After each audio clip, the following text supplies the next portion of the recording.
All right, we're back. Hey, look at us. Here we go. Here we go, yeah. Formerly Mrs. X, now Mrs. Burbul. Back to Mrs. Burbul, right? That's right. Okay, the new podcast in our new studio. Yep. Finger quotes studio. Yep. And we're excited. I've been wanting to get back with you doing podcasts and talking about stuff. We wink used to do a podcast together on a different channel, and now this is my new channel, and we're firing it back up. Irene is my wife, Mrs. Burbul, and she's also a licensed therapist for how many years?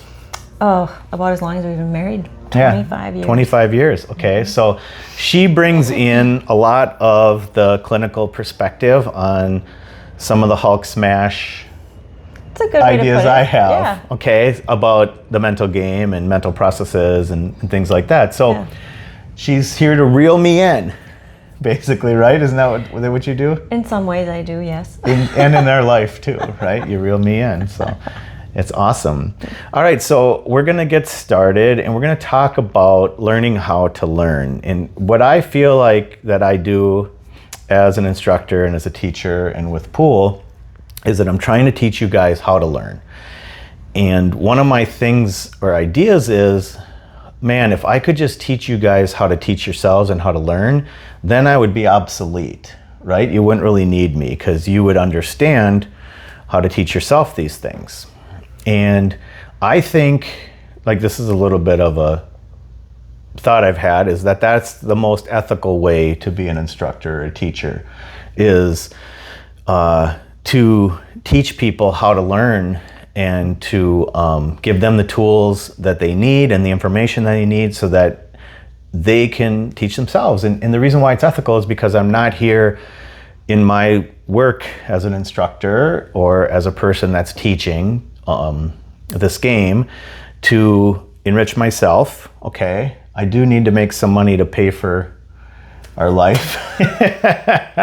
So, but I'm not having Pool be that thing, I guess I'd say. So really, I am here to teach and then to enrich your guys' life and your pool game and then your mental approach to pool and life as well. So what do you think about that? Well, it's very interesting for a couple of reasons. One is because I have the exact same approach with my practice. My job is to teach people how to solve their own problems, how to cope with difficult situations, and get myself out of a job, because it is not ethical to keep people around just because you want or need their money, right?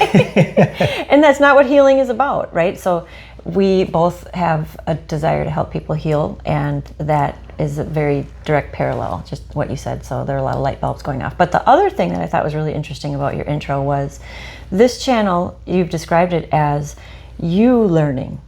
So you said it's not really about benefiting myself directly in the way that you're talking about, like financially or any other thing that might be misinterpreted, but this is another, like everything that you're showing is showing people how to learn through your own practice. Yeah. So that's a new style of the way I'm doing it. I'm miking up, I'm doing my drills, and I'm explaining what I'm doing in those drills. And and then I found this great benefit. Today, Steve Miller, hey Steve Miller, shout out, got all your albums, Steve Miller Band. I was thinking the same Low hanging thing. fruit. Okay, so Steve Miller is a member of a sub. I would say a subscriber to the channel. I always think of members, but subscriber. And he timestamped my Chicken Wing 2 video, and it was really nice. And I even said that during the video. I'm like, I know you guys will timestamp it for me and help me. And I made jokes about how they're my coaches now and I got free coaching. Oh. And I really think that's cool that now we have a true, like, relationship back and forth where I help people and people help me and we learn together. And yeah, it feels more collaborative? Yes. Very good word, collaborative, yes. So I like that. So let's talk about learning how to learn. Okay, so I gave the premise why I want people to learn, what you're trying to do. We're both sort of going down the same path of teaching learning, and Irene's true, it's healing. I really am. I'm low-key on the secretive path trying to help people heal, because pool brought me healing.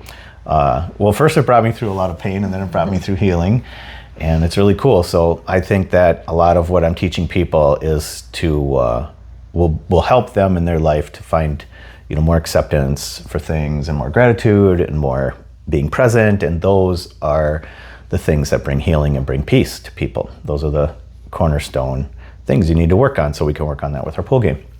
So let's talk about one of my favorite subjects, and it's my youngest kid, Ami.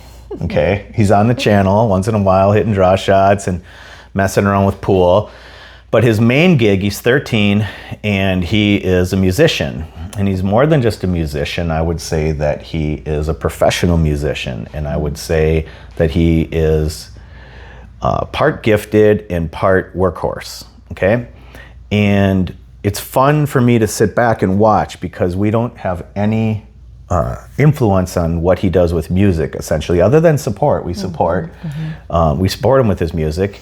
But we don't, I don't think I've ever, or Irene's ever suggested he practice, or he needs to do this or that or the other thing. I try to collaborate with him, because I'm a creative person, but other than that, he's on his own. It's his thing. If he quits tomorrow, it's fine, okay? If he keeps going, it's great. And we just love to watch him and support him. But the bottom line is that he is, everything that I'm trying to teach you guys, he embodies, okay? And I realized that today. We were driving, and we were going back from running an errand, and I asked him, I said, Ami, have you ever, now, okay, he's been playing seriously for 2 years, okay? I would say he's been at it for around 2.5, 3 years, but 2 years has been how long he's been very serious about music. And I said, since you've started playing music, and I knew the answer, but I wanted to ask him, I said, how many times have you felt angry about music?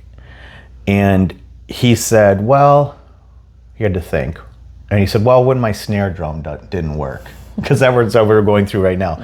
So I would say that I would call that almost like frustration, not anger. He's not raging. But to him, he's such a chill guy. Like, angry is any sort of negative feeling, right? So in 2.5 years, of learning 5 instruments, performing live maybe a half dozen times, going through and letting go and firing 3 different bands, and starting a recording studio, teaching himself how to record and do all that stuff. He is, in the last 2 years, he's done more than a lot of adults will do in their entire life, and he's just 2 years into his journey. 5 instruments, he owns his own recording studio, he built it, he designed it, he learned how to do it all. So I'm just saying, like, he has done a ton in 2 years, and he has done it without anger and without frustration. And I'm gonna tell you why I'm talking about Ami, and the reason why is because the next question I had for him was why is that? Okay? And it's gonna come back to the learning how to learn thing. Ami is gifted in music, okay? His brain and his hands do things, and he sees things that are amazing. But he's also gifted in his ability to learn. And he summed it up in 4 S's, because he wanted to make 4 S's. He said he doesn't get frustrated or angry, because when something goes wrong, at first the first thing he does is he stops. He stops what he's doing, okay? And then he starts over, right? That's the second S. The third S is he slows down. He slows down the chord progression, the drum fill, whatever it is he's learning, he slows down. And then the fourth one is he stays calm, okay? So those are his 4 S's. And that is why, I believe that is why he learns so rapidly. And it's an interesting question. It's a balance. Like, why is he gifted because of his learning process, or is he gifted because of God just said, boom, you're going to be a great musician and understand all this stuff? So what do you think? That's a really tough question, because I think it's what you do with the gift that you have that has, I mean, I know we don't want to be results focused, right? But it's sort of about what is the result of this person showing up and doing X activity, right? So he has a gift, and maybe another part of that gift is that desire to learn. Yeah. Rather than just doing it or not doing it. Yeah. I don't know if that answers your question. I don't know, but we're okay. We're just talking. Yeah. I think, I'm trying to, I don't know. I'm trying to figure out, like, because let's just cut to it. When I watch Ami, I say, man, I wish everybody that I work with could approach it that way. Because I've been watching him for 2 years and I've never seen him upset. I've never seen him frustrated. I've never seen him react. And he responds and he learns and he does. I'm telling you, the kid practices 6 to 10 hours a day, and he's pretty joyful with it, and he's very calm. And I just think that's why he's so good from a result standpoint. That's why he can go in and record at 13 years old and play all instruments, vocals, everything, learn how to mix, master, digital, everything, put it together and be done in a few hours. Because his learning process allows him to see it through. Yeah, and I think it light speeds his ability to execute. I'm sure that, So we've talked about learning mind on and lizard brain. Not flipping your lid and all those things. And they're now struck from the universe. They don't exist anymore, which is fine. We'll have to start over. We'll do another learning mind lizard brain thing. But basically, just do a review real quick. Oh, well, so anger is more of a reaction, and it is where a lot of the emotions start in the brain, is one of the emotions, I should say, that starts in the least developed part of the brain, which is the amygdala or the lizard brain. So when people are reacting, they're doing things that feel kind of out of control. You want me to do that? Yeah, do the thing. Okay, so the model of the brain is, sometimes we use a hand to demonstrate that. So the thumb can be the lowest part of the brain that's connected to the spine, and it's called the amygdala for these purposes. And then the more developed part of the brain covers that. The prefrontal cortex is what is the thinking mind. It's the executive brain. Sometimes they call it the CEO, the wise mind. There's a lot of different terminologies, but it's the prefrontal cortex, and basically it's when you can think about what's going to happen and you can be curious, and just keeping that part of the brain online is what helps a person stay calm. So when you have an angry reaction, maybe you throw a ball across the table or you snap your cue, you flip your lid, is the neurobiological terminology. And this was all originally developed by Dan Siegel, who's a neurobiologist, really smart. But anyway, the brain model with the hand has been really helpful. So when you think about don't flip your lid, that's another way of saying stop, start over, slow down, and stay calm. Yes. And I would say the reason why Ami is a world-class musician, in my opinion, for his age and everything considered, at this point, at this age, with such few hours, it is partially because he's just a prodigy. Okay, I get it. But it's a very big part of it, in my opinion, now this is just my opinion, is because he always has his lid down. For 2 years, he's been teaching himself 5 instruments, building a studio, firing bands, being things that could be really frustrating. And he's just like this constantly. That kid does not flip his lid when it comes to his music and his process. He does not work from his lizard brain. And I'm kind of realizing that now, and I'm really proud of him. And it's just, who knows why that is? Maybe that's his gift, right? That he's able to stay there, and that's his gift.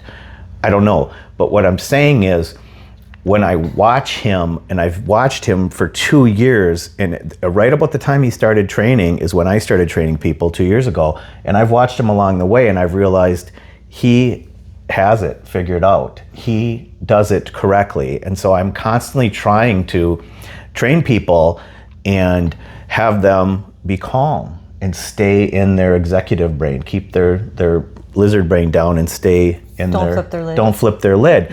And it's not even snapping the cue or waving it around or anything so dramatic. It's literally reacting by like not watching the outcome of the shot and scooping the balls back and spewing out words like, I knew what I did wrong and all that stuff. Yeah. That is a lid flip. That is getting out of the moment. That's closing your learning mind down, and you're slowing down your learning process. And so the reason why Ami grows so fast and he's such a hydra is because he never rakes the balls and gets mad and just does it again. And I asked him about it. We were talking about something, and he was talking about recording on analog versus digital. And I'll save the analogy other than to say, when you make a mistake on analog, it can cost you time and thousands of dollars because you record over something. The thing that Ami said that he wasn't even aware that he was kind of stating was that he records in digital, not analog, so he just hits undo. Clicks undo, and he's never reacts. And I think about it and I think, does he never react because of the system that he's editing in or producing in, or does he not react because he's a non-reactor, because he's a responder? And what I'm saying is, I think it's because he's a responder, not a reactor, and that's his gift. And there are people that would be angrily clicking the button every time they made a mistake. And he is just not that way. And so basically when we're hitting shots, all we have to do is hit click undo and not react and just respond and learn and do it the next way. And that's what he said. He's like, I just see what I did wrong, I hit undo, and then I do it again. There's nothing to be angry about. And he's so nonchalant about it. He's like, and it is true. It's like, this is how we learn. This is how he learns how to correct it. Yeah. And the same is with pool. We set up a shot, we hit it, it doesn't work to the level that we want. There's no reason to react. All we have to do is respond and just hit click and have the ball magically go back to where it was on our spots that are marked when we're training, and we can just do it again. And I think those are some like techniques or thoughts that I want to share with people about how to stay in that learning state, right? Can I add something? Please do. I think, or maybe I'll just throw it out there, the question. Do you think the reason why a person does something impacts the way they show up in the moment? So for example, why do I want to play pool well? Why is Ami making music? So I don't know if that's for different podcasts. Totally, yeah. Okay. But that's 100% correct. You have to have purpose and meaning behind what you're doing. And if your purpose and meaning is results focused, you're gonna struggle. That's it. You're gonna struggle. And there are people, and I got over 700 by being results focused, but I was miserable. And when I'm around people that are results focused, it is a very miserable way to show up for life. Try to play or exactly train even to interact with people. It's like they're not present.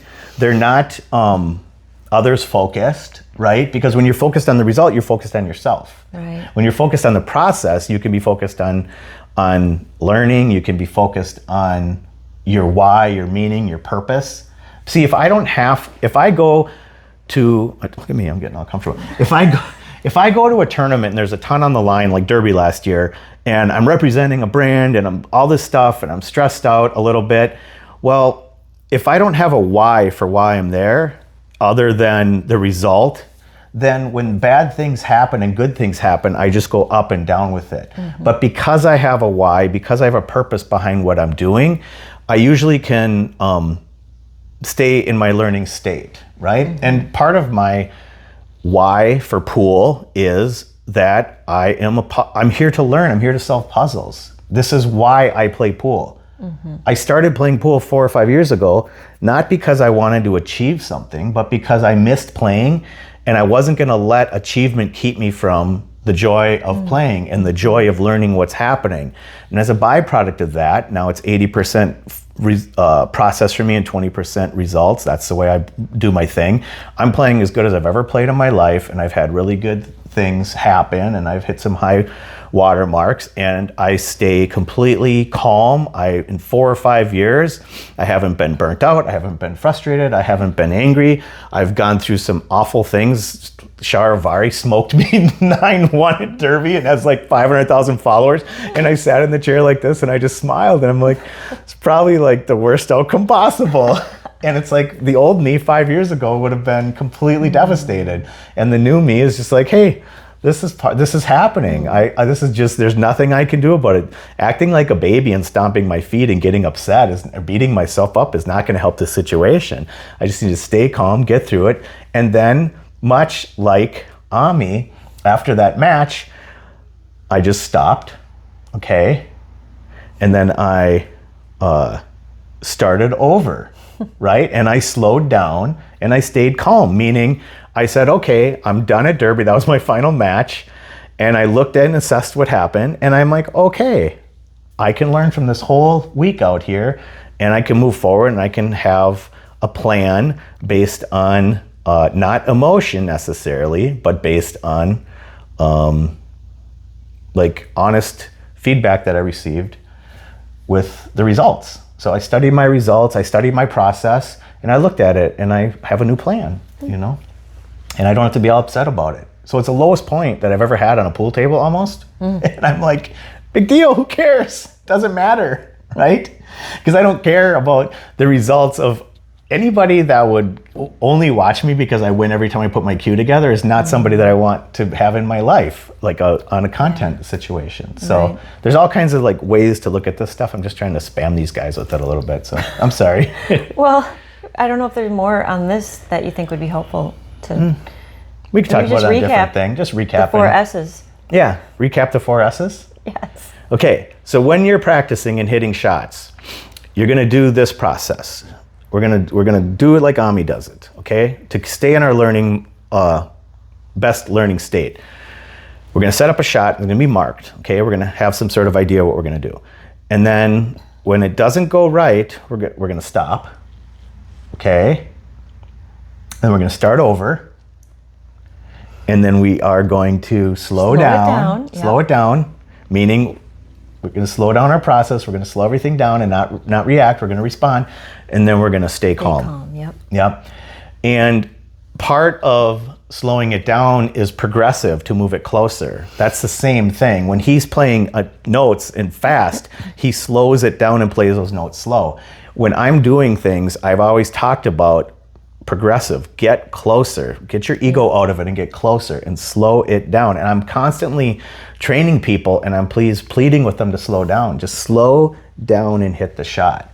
And what happens is when you slow down, you end up speeding up eventually. Like naturally? Yes.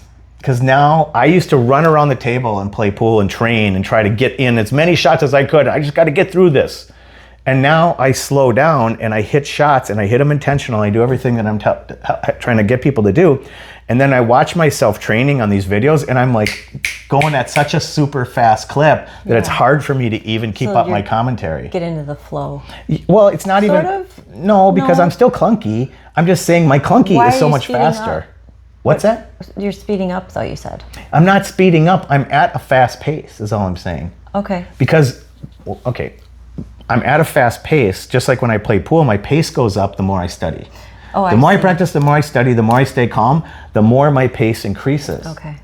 Because I don't have to walk around the table and calm myself down. Oh. That takes time. Yes. I don't have to walk around my table and calculate what shot I'm going to shoot. That takes time. Yes. I don't have to, you know what I'm saying? I do, yeah. Same with my training. I have my processes in place. So I work my processes, and once we develop our processes and we stay calm and we slow down to develop those processes, then we start speeding up. Does that make sense? Yes. Okay, that's what I meant. Yes. Okay. So we're didn't even talk about the topic of the podcast. Yeah, we did, learning to learn. Well, we talked about roadblocks to learning, I think. Okay. So what's Should we change the name of the thing? For the next podcast that they should look for? What are we actually going to talk about? The next podcast? I have no idea. But this one is like roadblocks to learning, kind of. But the learning to learn thing, we'll just wrap up on that real quick. Because I can't say it enough. Basically, the intro, watch the intro again. I really want to, the thing that I'm trying to teach everybody on these videos is how I train and how I learn. And if you can pay attention to how I'm training and what I'm saying and what I'm doing, there's like total methodology behind it. I'm not creating content to like be famous. I'm not creating content to promote a brand. I'm not creating content because I went and got a certification and now I'm going to build up clientele and all that stuff. I'm like, I hate to, because I'm not trying to dog anybody that has any of those things going on, but I'm just saying that I am literally here to try to dump this into the viewers. Everyone else's yeah. brains. And it's and that's it. So I just so I'm and part of that is like I want to teach you guys how to learn the way that I teach myself pool and the way I've taught myself pool, especially the last 4 or 5 years. The last 2 years for sure, I've learned so much by teaching other people that I'm just more excited to teach people how to learn. And I've taught myself so much in the last 4 or 5 years. I've gone from a rage monster, couldn't play, quit, very dangerous for me to have a pool cue in my hand, to like getting smoked by Sharavari and having him do like highlight videos on it. And I'm like, big deal, bros. It's no problem. I can handle it. So I'm just saying like people can find they can find a path with me with this and with you. Awesome. How do you feel about that? I think that all sounds real good. I yap so much today. I'm so sorry, buddy. It's okay. It's your day. Happy Father's Day. Oh, okay. That's right. Okay. Well, this was a little clunky. I'm just getting warmed up. Yeah, you're getting coming warmed up. Coming out of retirement, yep. One little baby step at a time. Yep, we're in a new space. Everything's different. Can't get used to my arm. Don't like this new stance. It's okay. We'll make it work. It'll be fun. So I'm sorry I did all the yapping. Irene usually does a lot of talking, and I've been chided for doing that. So next podcast, we're going to be a little more prepared. I was just so excited. I just wanted to get out here and talk. Next one, we'll be a little more prepared, and we'll give you a little more of the spotlight. Okay? All right. Sounds great. All right. Okay, well, thanks for watching. Yeah. We'll see you next time. See you next time. We love you guys. See ya. Bye-bye.